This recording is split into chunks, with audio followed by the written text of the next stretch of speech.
I'm pissed. This is crazy. I gotta read this to you. This just come in from Washington D.C. Evidently, the FCC has chosen to reinstate the Morse code test, and not just reinstating the Morse code test. They say that it was a big mistake eliminating the Morse code test, and not only will new applicants have to take the test, but general class licensees who have never passed the code test will have 1 year to pass 5 words a minute. Had I known this, I would have stayed in racing. I would have stayed in freaking drag racing. This is craziness. It isn't going to be one of those silly multiple choice tests either. Noted Dasher. We're going to send 5 character random groups, just like we did in the old days, and we have to prove that we could send it too, not just decode it. I'm done. This has been real. I'm Bob. I'm no longer a ham. Later. Okay, that was April Fool's. I just got picked up on the Fox News Network. I'm going to be on Fox News talking about ham radio to everybody. We're going to get the word out to everybody out there. This is going to be glorious. Not MSNBC. Those guys are losers. Everybody just loves to have cool new little toys in their bag. These things, let's face it, how many of us aren't gadget freaks?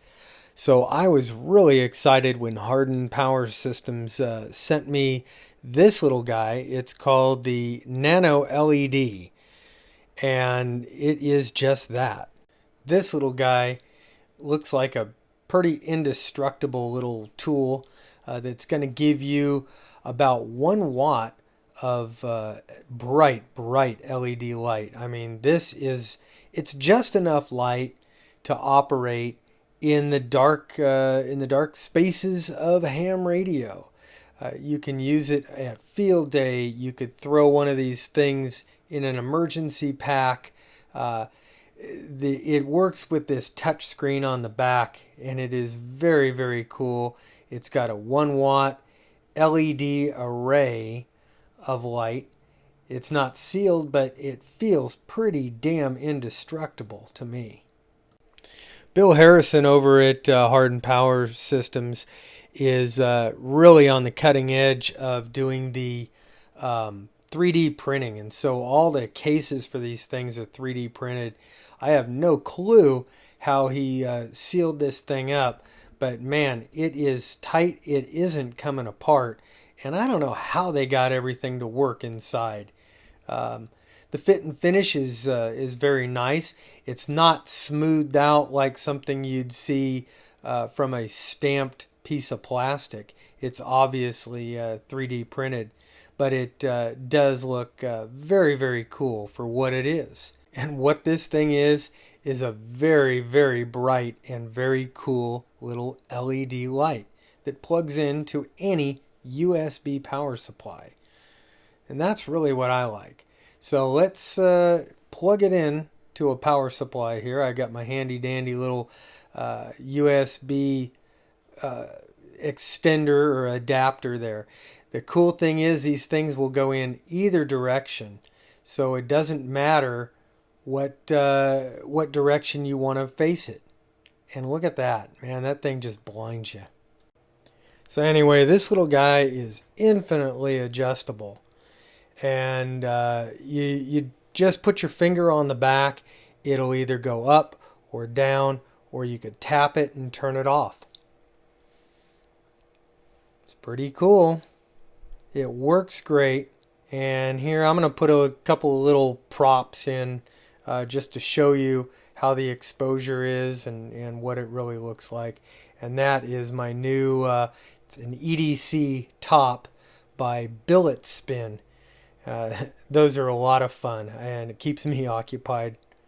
Anyway, off, and we'll turn it on here. And that's at a low setting. So, and then you could turn it up, turn it down, move it all around here, and get just the right amount of light on your subject. To power this little guy up in the field, I've also seen this little Nano USB converter. Converts power pole, Anderson power poles to a standard USB. It's 3 amps. And another little deal here from Harden Power Systems. Again, it's a 3D printed body, and I have no idea how they packed the guts of this thing in there. But it also comes with an LED that tells you, or a light that tells you that it's on and ready to go when it's plugged in. Again, the Nano LED can plug in either direction. The Nano USB, you only want to plug that in one direction. So here we're going to test it out. This would be a real world kind of a scenario. You've got your PowerWorks power supply there and a tuner, and you want to write your log. It's nighttime now. It's field day. And how are you going to do that? Well, let's put the Nano LED into the socket there, and now it's on, and we can just press it, turn it on, and there you go. You've got a nice work light, and it's infinitely dimmable. When you bring it down to the lowest power setting, it's still very, very useful, but it won't ruin your night vision, which is really important in an MCOM situation. Hey, these things are ultra cheap at $22 for a 2-pack of the lights, $20 for the Nano USB. You know what? I would order these things for everybody on my Christmas list this year, and be done with Christmas, and give people a nice useful gift, or keep a whole bunch for yourself. Anyway, you can get them from Harden Power Systems, and I'll put their website in the link. If you're new to HF and you don't know how to chase the DX, you're looking for it, you're tuning the band up and down, you just keep rolling up and down the band looking for that signal. Well, if you want to chase DX like a pro, here's what you do. You got to get on the spotting networks, and the spotting networks are going to tell you how to do it all. So I'm going to get into that. We're going to talk about spotting networks. I'm a new crazy diet here, trying to lose another 15 pounds because the camera adds 15 pounds. So I figure if I could take it off here, you'll never notice that it looks like I'm a fat ass. Okay, one of the easiest spotting networks to find is right there on the front page of QRZ.com. Just go into the database and pick the spotting network. It'll bring it up. It's live. It updates every few seconds or so, maybe 30 seconds or whatever. And you can go in and take a look at what's active. If you want to get a little more intricate with it, you could try another spotting work like dxwatch.com. This is one of my favorites. It's really robust. It allows you to do a lot of things. You can pick on a band and it'll highlight everything in that same band. You can highlight things like call signs or times or who the spot is from, so you could tell where those spots are coming from. DX Watch also lets you create your own filters. So you could type in, say, oh, the D Expedition from Heard Island, and you could check what bands they're working and actually where and when these spots were created. So you know kind of how long ago these things were. In addition to looking for specific call signs, you can filter things by band, mode, all kinds of custom configurable things and things that they've got right up on the menu. Another cool feature is the announcements. Different stations can make an announcement, say they're running a soda deal, or they're just going DX somewhere and they want to let everybody know. DXWatch.com makes heavy use of hover over technology, which means it's very easy for you to do a quick lookup of the stations that you're looking at or that happen to be being spotted. Another one of my favorite websites is DX Summit. It's a little simpler than DX Watch. It alerts you of new spots by that green flash that comes across the screen when the new ones are posted. It allows you to do quick lookups, not quite as robust as DX Summit or as flashy, but the search functions are really nice, and it allows you to drill down and do a historical search. Here's a search on my call sign, and these spots, some of these are going all the way back to California QSO Party for last year. DX Summit also has a really nice news section, kind of the latest and greatest stuff coming from DXpeditions or things in the DX world, and new fixes to the software. Are you interested in where propagation is or isn't? Or you want to figure out exactly where your signal is going out to? Well, the reverse beacon network, that may be the smart ticket for you. And that you could pull up. It's real easy to use. It shows you propagation on all bands. You can plug in your own call sign, and it'll show you exactly where you're propagating to.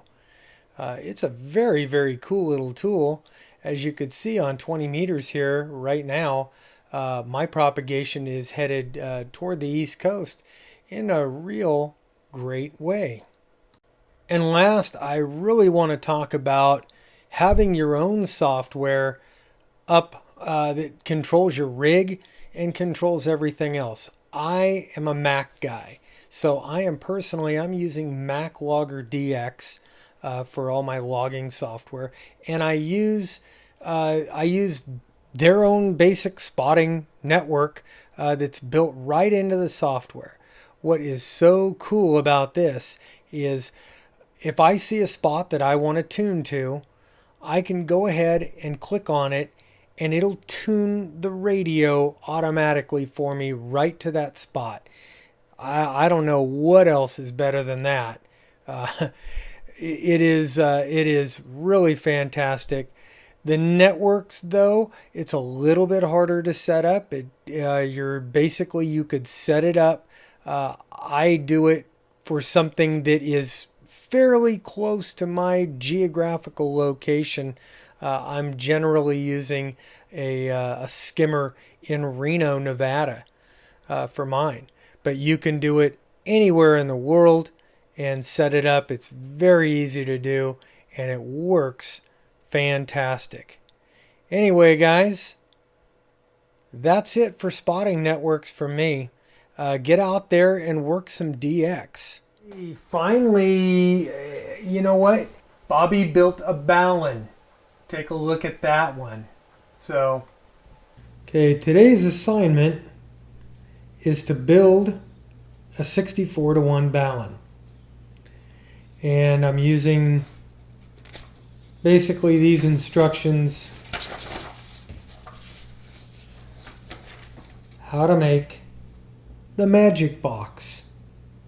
It's a 64-to-1 auto transformer by PA3HHO.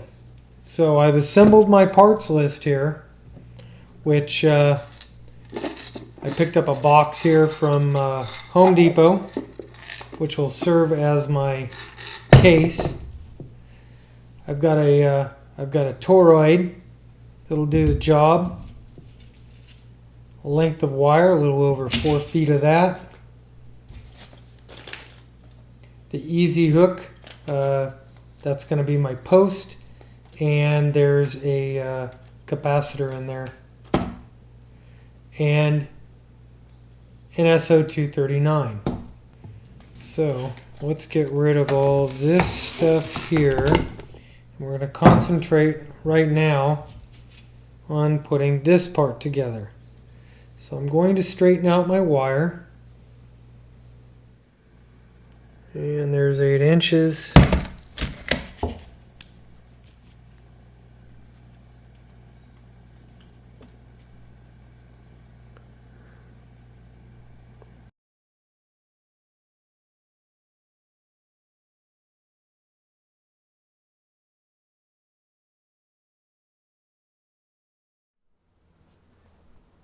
So coming out here, 7 wraps.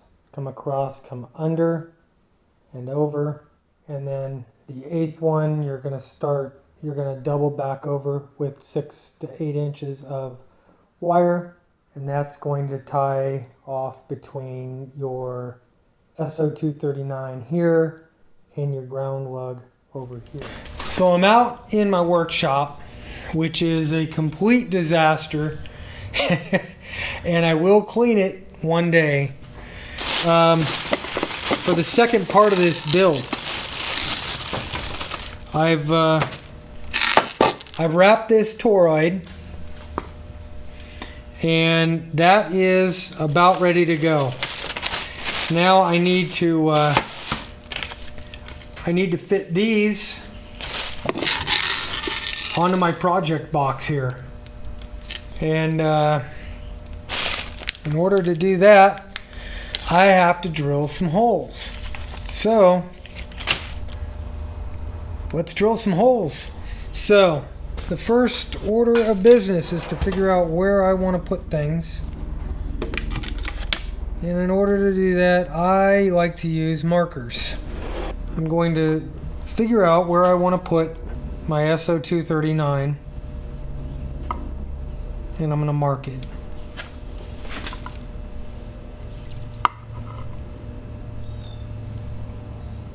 Okay, now I know how Survivor Man Les Stroud felt when he was doing his stuff. Because tell you what, dudes, it takes like twice as long to do anything, because you got to do it again and again. You got to stop, reset the camera. So now I'm just going to drill a hole here.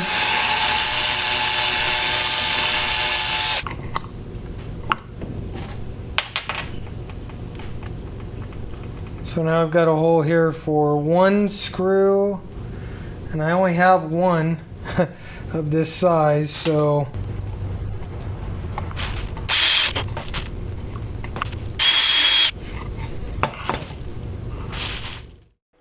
my biggest advice is take your time when you're putting this thing together. Use plenty of flux when you're soldering this thing, and again, take your time. If you're using an enameled wire, you need to grind off all the enamel off the ends where you're going to be soldering it in order to make a good connection. Okay, well here we are. I completed the Balun, but it's looking like I've got an open short somewhere. Here it's 1.6. It could be this wire, could be this cable. Next week, my new co-host, yeah, this is her. She's going to join me next week, and then you'll have something to look at that you might actually like. I'm so hungry all the time because I was eating on freaking jelly beans and it made me fat. One little thing of jelly beans and now I'm a fat ass. Remember, share it, like this video right now. Right this second, hit the like button. Subscribe to my channel because, hey, you know what? It's the cool thing to do. You really want to. Share it on Facebook. Share it on Twitter. Anywhere you think you can. And even places you think you can't.